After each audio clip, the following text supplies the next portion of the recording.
கர்த்தரும் இரட்சகருமாகிய இயேசு கிறிஸ்துவின் நாமத்தினாலே யாவருக்கும் வாழ்த்துக்களை தெரிவித்துக் கொள்கிறேன். இந்த லெந்து நாட்களிலும் இயேசுவை சந்தித்தவர்கள் சிலரை பற்றி நாம் தியானித்தோம். இந்த நாளிலும் யோவான் சுவிசேஷம் 3ஆம் அதிகாரம் 1-21, யூதருக்குள்ளே அதிகாரியான நிக்கோதேமு என்ற ஒரு பரிசேயன் இருந்தான். அவன் ராக்காலத்தில் இயேசுவிடத்திலே வந்து, ரபி, நீர் தேவனிடத்திலிருந்து வந்த போதகர் என்று அறிந்திருக்கிறோம்.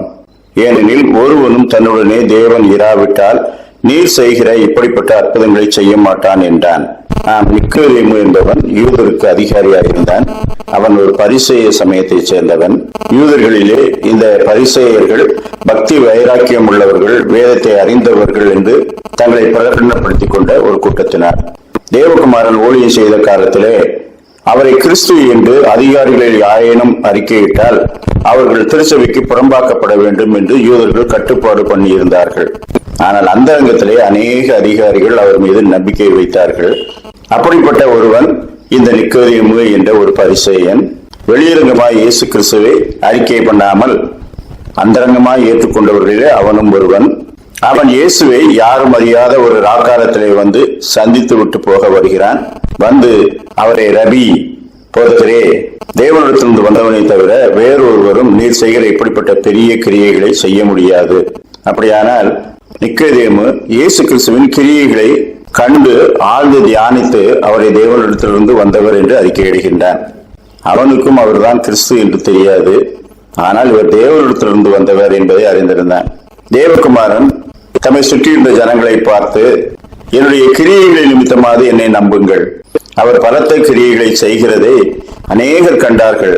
ஆனால் எத்தனை பேர் விசுவாசம் வைத்தார்கள்? மிகவும் கொஞ்சம் பேர் தான் இயேசு கிறிஸ்துவின் மீது விசுவாசம் வைத்து அவரை அண்டிக் கொண்டார்கள். இந்த நிக்கோதேமு இயேசு கிறிஸ்துவை இரவிலே வந்து சந்தித்தான். அவர்களிடம் உபதேசம் பெற்றான். பின்னாலே அவன் இயேசு கிறிஸ்துவுக்கு ஆதரவாகவே இருந்தான். யூதர்கள் அவரை துன்புறுத்தி கொலை செய்ய வேண்டும் என்று யோசித்த போது யோவான் 7:51, ஒரு மனுஷன் சொல்லுவதை கேட்டு அவன் செய்கைகளை அறிகிறதற்கு முன்னே அவனை ஆக்கினைக்குட்படுத்தலாம் என்று நம்முடைய நியாயப்பிரமாணம் சொல்லுகிறதோ என்று கேட்டான்.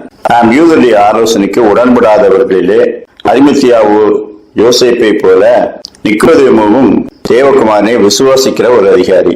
இயேசு கிறிஸ்துவின் சரீரத்தை அடக்கம் பண்ணின 2 பேரிலே இந்த நிக்கோதேமுவும் ஒருவன். ஒன்று அரிமத்தியாவு யோசேப்பு பிலாத்துவினிடத்திலே துணிந்து இயேசுவின் சரீரத்தை கேட்டு வாங்கி, இந்த நிக்கோதேமு வெள்ளை போலமும் கரிய போலமும் கலந்து ஏறக்குறைய 100 ராத்தல் கொண்டு வந்தான். அவர்கள் இருவரும் இயேசுவின் சரீரத்தை சுகந்த வாசனை திரவியங்கள் நிறைத்து சீலைகளிலே சுற்றி கட்டினார்கள். யோசேப்பு புதிதாக வெட்டப்பட்டு தன்னுடைய கல்லறையை கொடுத்தபடியினால் அங்கே அவரை வைத்தார்கள். இயேசு அவனை பார்த்து, ஒருவன் மறுபடியும் பிறவாவிட்டால் தேவனுடைய ராஜ்யத்திலே பிரவேசிக்க மாட்டான் என்று சொல்லுகின்றார். கற்றிருக்கிறவன், இஸ்ரவேலின் போதகன், அவனுக்கு ஒரு உயர்ந்த டாபிக், ஒரு உயர்ந்த பொருளை சொல்லுகின்றார். ஒருவன் மறுபடியும் பிறவாவிட்டால் தேவனுடைய ராஜ்யத்திலே பிரவேசிக்க மாட்டான். அப்பொழுது நிக்கோதேமு மாம்சத்தின்படியை அர்த்தம் செய்து கொண்டு, ஒரு மனுஷன் எப்படி முதிர் வயதாயிருக்கையில் தன் தாயின் கற்பத்துக்குள்ளே பிரவேசித்து மறுபடியும் பிறக்க முடியும் என்று கேட்கின்றான். அப்படியானால் நீங்கள் சொல்லுவது நடக்க முடியாத ஒன்றை சொல்லுகிறீர்களே என்று அர்த்தம். இயேசு அவனை பார்த்து, ஒருவன் ஜலத்தினாலும் ஆவியினாலும் பிறவாவிட்டால் தேவனுடைய ராஜ்யத்தில் பிரவேசிக்க மாட்டான், தேவனுடைய ராஜ்யத்தை காணவும் மாட்டான் என்று சொல்லுகின்றார். அப்படியானால் இது ஆழ்ந்து சிந்திக்க வேண்டிய ஒரு சத்தியம். இதை நீ அறிந்திருக்க வேண்டும், ஆனால் நீ அறியவில்லை. நீ இஸ்ரவேலின் போதகனாய் இருந்தும் இவைகளை அறியவில்லையா என்று ஆண்டவர் கேட்கின்றார். நாம் அவன் ஒத்துக்கொள்கின்றான். அப்பொழுது ஆண்டவர் சொல்லுகிறார், மாம்சத்தில் பிறப்பது மாம்சமாயிருக்கும், ஆவியினால் பிறப்பது ஆவியாயிருக்கும். இயேசு கிறிஸ்து 2 பிறப்பை குறித்து மட்டும்தான் சொல்லுகின்றார். மாம்சத்தில் பிறப்பது மாம்சமாயிருக்கும், நாம் ஏற்கனவே மாம்சத்தில் பிறந்து விட்டோம். ஆவியினால் பிறப்பது ஆவியாயிருக்கும். அப்படியானால் மனதளவிலே தேவகுமாரனை ஏற்றுக்கொண்டு பாவ மன்னிப்பாகிய ரட்சிப்பை பெற்றுக்கொண்டு தேவனுடைய பிள்ளையாய் மாறுகிற ஒரு அனுபவம், இது ஒரு ஆவிக்குரிய அனுபவம். ஒன்று மாம்சத்திலே பிறந்த ஒரு பிறப்பு, மற்றொன்று ஆவியினாலே மனம் திரும்புகிற ஒரு அனுபவம். இன்றைக்கு ஒருவன் ஜலத்தினாலும் ஆவியினாலும் பிறவாவிட்டால், அப்படின்னா மாம்சத்தில் பிறந்தது வேற, ஜலத்தினால் பிறப்பது வேற. ஜலத்தினால் பிறப்பது என்பது ஞான ஸ்நானம் என்று அநேகர் பொய்யாய் சொல்லி அதை செய்யாவிட்டால் நீங்கள் பரலோகத்துக்கு போக முடியாது, அதாவது மூழ்கி ஞானஸ்நானம் பெறாவிட்டால் நீங்கள் பரலோகத்துக்கு போகவே முடியாது என்று பிரசங்கிக்கிறார்கள். அது அவர்களுடைய மனதின் வக்கிரம். ஞானஸ்நானம் என்ற ஒரு கட்டளையை எப்படி நிறைவேற்ற வேண்டும் என்று ஆண்டவர் சொல்லவில்லை. மனதளவில் மாற்றம் அடைய வேண்டும், மறுபடியும் பிறக்க வேண்டும் என்பதைத்தான் வலியுறுத்தி சொல்லுகின்றார். மாம்சத்தினால் பிறப்பது மாம்சமாய் இருக்கும் என்றால் மாம்சத்திலே பிறந்து விட்டோம். அவர் சீசர்களுக்கு கட்டளையிடும் போதும் நீங்கள் ஞானஸ்நானம் கொடுங்கள் என்று கட்டளையிட்டார். ஆனால் எப்படி கொடுக்க வேண்டும்? வேதாகமத்திலே ஆத்துக்குள்ளே கொடுத்ததுனால முங்கி இருப்பாங்க, முங்கினார்கள் என்று போடவில்லை. அதிக தண்ணீர் இருந்ததுனால முங்கி இருப்பாங்க, அதனால அப்படித்தான் இருக்கணும் அப்படின்னு சொல்றாங்க. அப்படின்னா ஒரு கல்யாணம் எப்படி நடத்தணும்? கானாவூர்ல நடந்தது வரை எல்லாருக்கும் திராட்சரசம் கொடுக்கணுமா? குறைவிடுவது இருக்கட்டும், குறைவிடாமல் நிறைவான திராட்சரசம் கொடுத்துதான் கல்யாணம் நடத்தணுமா? கல்யாண மாப்பிள்ள இரவிலே எங்கிருந்தோ வர வேண்டும் என்று சொல்லி நாம் வைக்கிறோமா? அது யூதர்களின் வழக்கம், யூதர்களின் அநேக பழக்க வழக்கங்கள். அவைகள் எல்லாம் நாம் இப்பொழுது ஒழித்து விட்டோம். இப்பொழுது ஆவியினாலே நடத்தப்படுகிற உண்மையான ஒரு அனுபவத்தை பெற்றவர்கள் இந்த ஞானஸ்நானத்தை குறித்து வாக்குவாதம் பண்ணி கொண்டிருக்க மாட்டார்கள். மறுபடியும் பிறக்க வேண்டும் என்று ஆண்டவர் சொல்லவில்லை. மாம்சத்திலே பிறந்து விட்டாய், ஆவியினாலே இன்னொரு முறை பிறக்க வேண்டும். அது மனம் திரும்பி தேவகுமாரனை ஏற்றுக்கொண்டு பாவ மன்னிப்பாகிய ரட்சிப்பின் நிச்சயத்தை பெற்றுக் கொள்ளுகிற ஒரு அனுபவம் என்று ஆவிக்குரிய முறையிலே தியானிக்கலாம். நாம் ஆண்டவர் செய்த அநேக அற்புதங்களை அநேகர் கண்டார்கள். ஆனாலும் அவர் தேவனுடைய குமாரன் என்று விசுவாசிக்கவில்லை. அவர் காற்றையும் கடலையும் அதட்டி அமைதிப்படுத்தின உடனே சீசர்கள் இவர் யாரோ, காற்றும் கடலும் இவருக்கு கீழ்ப்படுகிறது, அப்படியானால் காற்றையும் கடலையும் இவர் உண்டாக்கினவர் என்று அவர்கள் அறிந்து கொள்ளவில்லை. பாவங்களை மன்னிக்க தேவகுமாரனுக்கு அதிகாரம் உண்டு என்று அவர் சொல்லும் போது, தேவன் ஒருவரை இன்றி பாவங்களை மன்னிக்க ஒருவருக்கும் அதிகாரம் இல்லையே என்று சொன்னார்களே தவிர, அப்படியானால் இவர் தேவன் என்று உணர்ந்து கொள்ளவில்லை. யோவான் 9ஆம் அதிகாரத்திலே கண் தெரியாதவனுடைய கண்களை இயேசு திறந்த பிறகு அவன் சொல்லுகின்றான், அவர் என் கண்களை திறந்திருந்தும் அவர் எங்கே இருந்து வந்தவர் என்று நீங்கள் அறியாதிருப்பது ஆச்சரியமான காரியம். அப்படியானால் இந்த அற்புதங்களை செய்கிறவர் பரத்திலிருந்து வந்தவர் என்பதை உணர்ந்து கொள்ளாமல் போகிறீர்களே என்று கண் திறக்கப்பட்டவன் சொல்லுகின்றான். ஆண்டவர் யோவான் 14:11 நான் பிதாவிலும் பிதா என்னிலும் இருக்கிறதை என் கிரியைகளின் நிமித்தமாவது நம்புங்கள். தேவகுமாரனுடைய கிரியைகளை இன்றைக்கும் அநேகர் மறுக்கின்றார்கள். அற்புதங்கள், அடையாளங்கள் அநேகருடைய வாழ்க்கையிலே நடக்கிறது. உணர்ந்து கொண்டவர்கள் அதை சாட்சியாக சொல்லுகின்றார்கள். அது அவர்களுக்கு மட்டுமே தெரிந்திருக்கும்படிக்கு செய்கின்றார். அனுபவித்தவர்கள் அதை உள்ளார்ந்த மனசுத்தியுடன் சொல்லுகின்றார்கள். அதை கொண்டு எத்தனை பேர் விசுவாசித்தார்கள்? காலப்போக்கில் அதையெல்லாம் மறந்து விடுகிறார்கள். தேவனிடத்திலிருந்து பெற்ற நன்மைகளை, அவர் நமக்கு செய்தவைகளை மறந்துவிட்டு மீண்டுமாய் பாவச்சற்றிலே உணர்ந்து கொண்டிருக்கின்றார்கள். ஆனால் இந்த மனுஷன் தேவகுமாருடைய கிரியைகளை அவன் கண்டு அவரை விசுவாசித்த ஒருவன். தேவகுமாரனை அவன் விசுவாசித்த அவர் சொல்லுவதை ஏற்றுக்கொண்டான். அவனுக்கு அவர் சொல்லுகிறார் என்று சொல்வதை விட நம்ம எல்லாருக்கும் சொல்லுகின்றார். ஒருவன் மறுபடியும் பிறவாவிட்டால் தேவனுடைய ராஜ்யத்தை காண மாட்டான், பிரவேசிக்கவும் மாட்டான். மனம் திரும்புதல் என்ற அனுபவத்தை நாம் பெற்றிருக்கின்றோமா? தேவனுடைய குமாரனுடைய நாமத்தினாலே பாவ மன்னிப்பின் நிச்சயத்தை பெற்றிருக்கின்றோமா? அவரை விசுவாசித்து அவருடைய வெளிச்சத்தில் தன்னை பாவி என்று உணர்ந்து நம்முடைய பாவங்களை நாம் அறிக்கையிட்டால் பாவங்களை நமக்கு மன்னித்து எல்லா அநியாயத்தையும் நீக்கி நம்மை அவர் சுத்திகரிக்கின்றார். இந்த சுத்திகரிப்பை அடைந்திருக்கிறோமா? நிக்கோதேமியின் வாழ்க்கையிலே அவன் சத்தியத்தை தேவகுமாரனின் வாயினாலே நேரடியாக கற்றுக்கொண்டான். நமக்கு எழுதப்பட்டும் பிரசங்கிக்கப்பட்டும் தியானிக்கப்பட்டும் இருக்கிறது. அதை சொல்லிவிட்டு ஆண்டவர் சொல்லுகின்றார், யோவான் 3ஆம் அதிகாரம் 11-13, நாங்கள் அறிந்திருக்கிறதை சொல்லி நாங்கள் கண்டதை குறித்து சாட்சி கொடுக்கிறோம். பரலோகத்திலிருந்து இறங்கினவரும் பரலோகத்தில் இருக்கிறவருமான மனுஷகுமாரனை அல்லாமல் பரலோகத்துக்கு ஏறினவன் ஒருவனும் இல்லை. அப்படின்னா தேவகுமாரன் தன்னுடைய தகுதியை அவனிடத்தில் சொல்லுகின்றார். என்ன தகுதி? அவர் சொல்லுகின்றார், பரத்தில் இருந்து இறங்கினவரும் பரலோகத்தில் இருக்கிறவருமான தேவகுமாரனே அல்லாமல். பூலோகத்திலும் பரலோகத்திலும் ஒரே சமயத்தில் இருக்கக்கூடிய ஒரு ஆற்றல் தேவகுமாரனிடத்தில் தான் இருந்தது. இதுக்கு சர்வ வியாபகம் என்று பெயர். பூமியிலும் இருக்கிறார், வானத்திலும் இருக்கிறார். தேவகுமாரன் வெளியரங்கமாய் வரப்போகிற காலம் இருக்கிறது. 2 பேராவது 3 பேராவது கூடியிருக்கும் போது அவர்கள் நடுவிலே இருக்கிறேன் என்று சொல்லுகின்றார். அப்படியானால் அவர் சர்வ வியாபகர். அவர் அறிந்திருக்கிறதை சொல்லி கண்டதை குறித்து சாட்சி கொடுக்கிறார். ஏதோ ஒரு கதையை விட்டு பரலோகம் அப்படி இருக்கும், அங்கே டான்ஸ் ப்ரோக்ராம் நடக்கும், குடிகாரர்கள் உட்கார்ந்து குடித்துக் கொண்டிருப்பார்கள், இதெல்லாம் சினிமாக்காரர்களும் தேவனை அறியாதவர்களும் கற்பனை செய்து கொண்டிருக்கிற பரலோகம். ஆனால் தேவகுமாரன் கண்டதையும் கேட்டதையும் குறித்து சாட்சி கொடுக்கிறார். ஏனென்றால் பரலோகத்திலிருந்து இறங்கினவரும் பரலோகத்தில் இருக்கிறவருமான தேவகுமாரன்.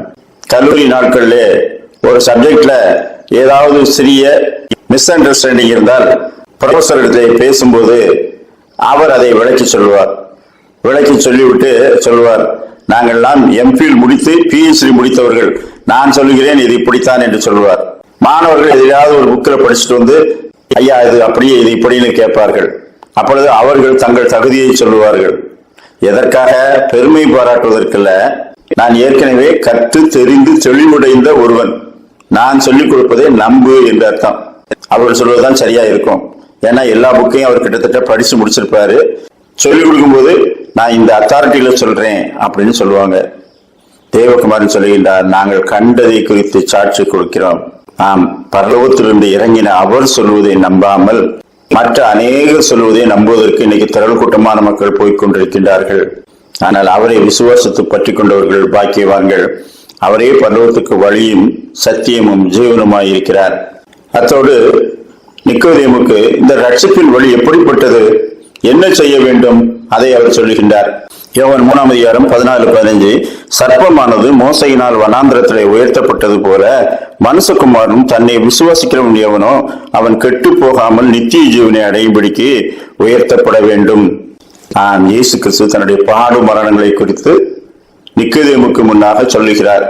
மோசே கம்பத்திலே வெண்கல சர்ப்பத்தை தூக்கி வைப்பது போல தேவகுமாரனும் சிலுவையில் அறையப்பட்டவராய் உயர்த்தப்பட போகிறார். வெண்கல சர்ப்பத்தை நோக்கி பார்த்தவர்கள் பாம்பின் விஷக்கடியிலிருந்து தப்புவிக்கப்பட்டார்கள்.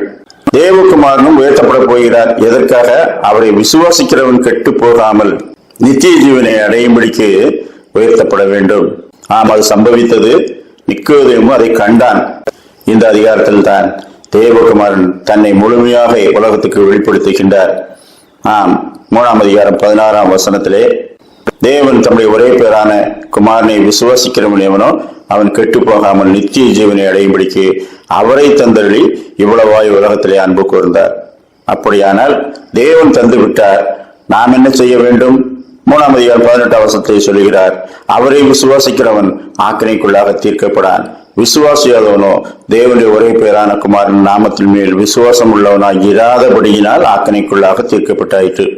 அப்படின்னா தேவகுமாரனை விசுவாசிக்கிறவனுக்கு ஒரு கேரண்டி கொடுக்கிறார்.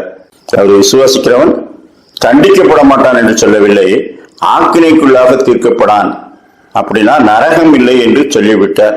ஒரு பாஸ்டர் பிரசங்கம் பண்ணும்போது தேவனுடைய ராஜ்யத்துக்கு அப்படின்னா சௌரியமா போயிட முடியாது, ஒரு 23 காரியங்கள் நிறைவேற்றப்பட வேண்டும். நாங்க கொடுக்கிற ஞானஸ்நானத்தை வாங்கி எங்களுக்கு தசமபாகம் கொடுத்து இப்படி பல கட்டளைகளை ஒரு லிஸ்ட் போட்டு வச்சிருக்கிறேன், அதெல்லாம் பண்ணியிருந்தா தான் பரலோகத்துக்கு போக முடியும் அப்படின்னு உபதேசித்தார். இன்னொருவர் அவரை விட மகா பரிசுத்தவான், அவர் சொல்றார் 23 பத்தாது, 32 மூலாதார சத்துக்கள் வேணும். அந்த 32 கட்டளைகள் இருக்கிறது, அதை நிறைவேற்றிட்டா ஒருத்தன் பரலோகத்துக்கு போயிடலாம். ஐயா, வேத பாரகரும் பரிசெயர் இப்படித்தானையா செஞ்சாங்க? கட்டளைக்கு மேல் கட்டளை, பிரமாணத்துக்கு மேல் பிரமாணம். ஓய்வு நாளுக்கு மட்டும் 600 கட்டளைகள், எவ்வளவு தூரம் நடக்கலாம், என்ன செய்யலாம் என்று எழுதி வைத்திருந்தார்கள். தேவகுமாரன் வந்தார். மனுஷன் ஓய்வு நாளுக்காக உண்டாக்கப்படவில்லை, ஓய்வு நாள் மனுஷனுக்காக உண்டாக்கப்பட்டது.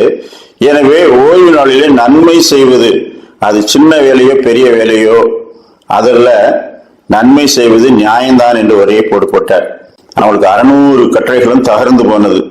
ஓய்வு நாளில் பரிசுத்தமாய் ஆசரிக்க நினைப்பாயாக என்று தேவன் கட்டளையிட்டார். ஓய்வு நாளில் நன்மை செய்வது நியாயம்தான் என்று தேவகுமாரன் கட்டளையிடுகிறார். அப்படின்னா நம்ம எழுதி வச்சிருந்தது அது பெரிய சபைகள்ல வேணா ஒட்டி வைங்க. தேவகுமாரனை விசுவாசிக்கிறவன் ஆக்கினைக்குள்ளாக தீர்க்கப்படான். அப்படின்னா பரிசுத்தமான ஜீவியத்தையே வேண்டான்னு சொல்றீங்களா? ஐயா, பரிசுத்தமாய் வாழ வேண்டும் என்பதற்காகத்தான் நம்மை மறுபடியும் பிறக்க வைத்திருக்கின்றார். ஆனால் அது பாவமே செய்ய மாட்டோம் என்பதற்கு எந்த கேரண்டியும் கிடையாது. இன்றைக்கு நல்லா குளிச்சிட்டோம் அப்படிங்கிறதுக்காக நாளை மறுநாள்லாம் குளிக்க வேண்டாம் என்ற அர்த்தம் இல்லை. அப்படின்னா அழுக்கில் போய் புரளுகிறீர்களா? புரளவில்லை. ஆனாலும் சரீரத்திலிருந்து அழுக்கு உற்பத்தி ஆகிக்கொண்டே இருக்கும், அதனால சுத்தப்படுத்தி கொண்டே இருக்கணும். ஆனால் அந்த முதல் குளியல் இருக்கிறதே அது மிக முக்கியம். மனம் திரும்புதலும் பாவ மன்னிப்பும் மிக முக்கியம். அதன் பிறகு பரிசுத்தை காத்து கொண்டிருக்கணும். தவறினாலும் ஆண்டவரத்தில் ஒப்புரவாகி பாவ மன்னிப்பு பெற்றுக்கொண்டே இருக்க வேண்டும். அதுதான் சாத்தியம். ஆவியின் பிரமாணத்தை மீறும் போதெல்லாம் தண்டிக்கப்படுகிறோம். கர்த்தர் நீதி உள்ள நியாயாதிபதி. ஆக்கினைக்குள்ளாக தீர்ப்பதற்கும் தண்டிப்பதற்கும் வித்தியாசம் இருக்கு. தண்டிப்பது உலகத்திலும் இருக்கலாம். உலகத்தின் வாழ்வு முடிந்த பிறகும் அக்கினியினால் அவர் ஞானஸ்நானம் கொடுக்கும் போது இருக்கலாம். போடக்கூடாத கட்டளைகளை நாமே தயாரித்துக் கொண்டு உபதேசிக்க கூடாது. அப்படின்னா நிக்கோதேமின் வாழ்க்கையில அவன் கற்றுக்கொண்டது தேவகுமாரனை பிடித்துக்கொள். அவருடைய செயல்களை குறித்து அறிந்திருக்கின்றார், விசுவாசித்திருக்கின்றார். அவரை விசுவாசிப்பவன் ஆக்கினைக்குள்ளாக தீர்க்கப்படான். இந்த சத்தியத்தை ஆண்டவர் உபதேசிக்கிறார். அவருக்கு மட்டுமல்ல, நமக்காக உபதேசித்திருக்கிறார். கிறிஸ்தவனுக்கு நியாயத்தீர்ப்பு இல்லையா? இருக்கிறது. நாம் நியாயம் தீர்க்கப்படும் போது உலகத்தாரோடைய ஆக்கினைக்குள்ளாக தீர்க்கப்படாமல் கர்த்தராலே சிட்சிக்கப்படுகிறோம். எப்பொழுது? நாம் நியாயம் தீர்க்கப்படும் போது. அது என்றைக்கே நியாயத்தீர்ப்பு நாளிலும் இருக்கலாம், பூமியிலும் இருக்கலாம். கர்த்தர் எத்தனை தடவை நியாய தீர்ப்பு செய்யணும் அப்படின்னு எண்ணி சொல்வதற்கு எவனுக்கு அதிகாரம் கிடையாது. எங்கு வைத்து நியாய தீர்ப்பு செய்யலாம்? சிலருடைய பாவங்கள் நியாய தீர்ப்புக்கு முந்திக் கொள்ளும் என்று சொல்லுகின்றார். எல்லாருடைய பாவங்களும் இல்ல, சிலருடைய பாவங்கள். அப்ப யாருக்கு எவ்வளவு கிருபை அளிக்கிறார், யாரை எப்படி தண்டிக்கிறார் என்பதை மனிதர்கள் அறிந்து கொள்ள முடியாது. நமக்கு நியாய தீர்ப்பு உண்டு. ஆனால் அதிலே தேவகுமாரனை விசுவாசிக்கிறவர்கள் ஆக்கினைக்குள்ளாக தீர்க்கப்பட மாட்டோம். நம்முடைய பாவங்களின் நிமித்தம் அவர் நம்மை தண்டிப்பதாக இருந்தால் சிட்சிக்கிறார். மகனுக்கும் மகளுக்கும் சிட்சை உண்டு. வேலைக்காரனுக்கு டிஸ்மிசல் தான் உண்டு. வேலைக்காரர்கள் வேலையை விட்டு நீக்கப்படுவார்கள். பிள்ளைகள் தண்டிக்கப்படுவார்கள், சிட்சிக்கப்படுவார்கள். ஏனென்றால் இவர்கள் பிள்ளைகள் இவர்களை தள்ளிவிட முடியாது. நாம் மறுபடியும் பிறந்து தேவகுமாரனை விசுவாசித்தால் நம்மை தள்ளிவிட மாட்டார். என்னிடத்திலே வருகிறவனை நான் புறம்பே தள்ளுவதில்லை. அவர் தள்ளிவிட மாட்டார். ஆனால் முறித்து கொண்டு போக வேண்டும் என்றால் போகலாம். அதுதான் பின்மாற்றம் என்பது. நாம் மனப்பூர்வமாய் பாவம் செய்கிறவர்களாய் இருந்தால், தேவகுமாரின் கிருபையை உதறி தள்ளிவிட்டு மனப்பூர்வமாய் பாவம் செய்கிறவர்களாய் இருந்தால், அதற்கு செலுத்தத்தக்க வேறொரு பலி இனி இல்லாமல் தண்டனை இருக்கிறது. அப்படியானால் உயிரோடு இருக்கும் மட்டும் நீங்கள் மனம் திரும்பி தேவகுமாரனை பிடித்துக் கொள்வதற்கு வாய்ப்பு இருந்து கொண்டே இருக்கிறது. ஒரு குறிப்பிட்ட ஸ்டேஜுக்கு மேல இப்ப வாய்ப்பே இல்லை என்று மறுக்கப்படவில்லை. ஏனென்றால் இன்னமும் நீங்கள் தேவகுமாரனை விசுவாசிக்க முடியும். எனவே அவரை விசுவாசித்து பற்றி கொண்டே இருக்க வேண்டும். அவரை உதறி தள்ளக்கூடாது. கெட்டகுமாரன் தகப்பனிடத்திலே வந்த பிறகு ஒரு பாவமும் செய்யவில்லையா? பிள்ளைகளுக்குரிய எல்லா சேட்டையும் அவனும் பண்ணுவான். அதனால தகப்பன் அவனை நீ குமாரன் இல்ல என்று தள்ளி விட மாட்டார். ஆனா குமாரன் நினைத்தால் மீண்டுமாய் பண்டிகைகளுக்கு போடும் தவிடு தின்பதற்கு போய்விடலாம்.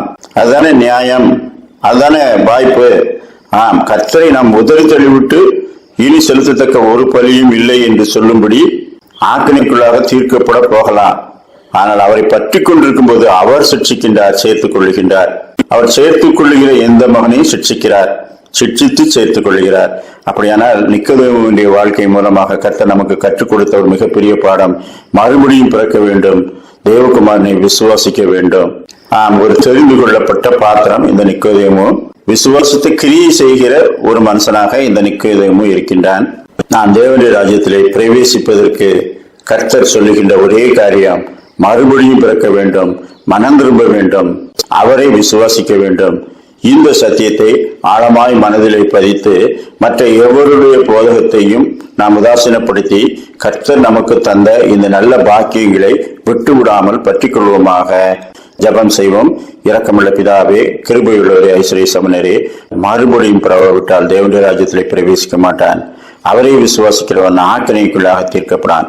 கர்த்தாவே, இந்த 2 சத்தியங்களையும் நாங்கள் ஆழமாய் சிந்தித்து ஏற்றுக்கொண்டு அதிலே நிலைத்திருக்க எங்களுக்கு நல்ல கிருபைகளை தொடர்ந்து தந்தரல வேண்டும் என்று கர்த்தரும் இரட்சகருமாகிய இயேசு கிறிஸ்துவின் மூலமாய் வேண்டிக் கொள்கிறோம் சுவாமி. ஆமென்.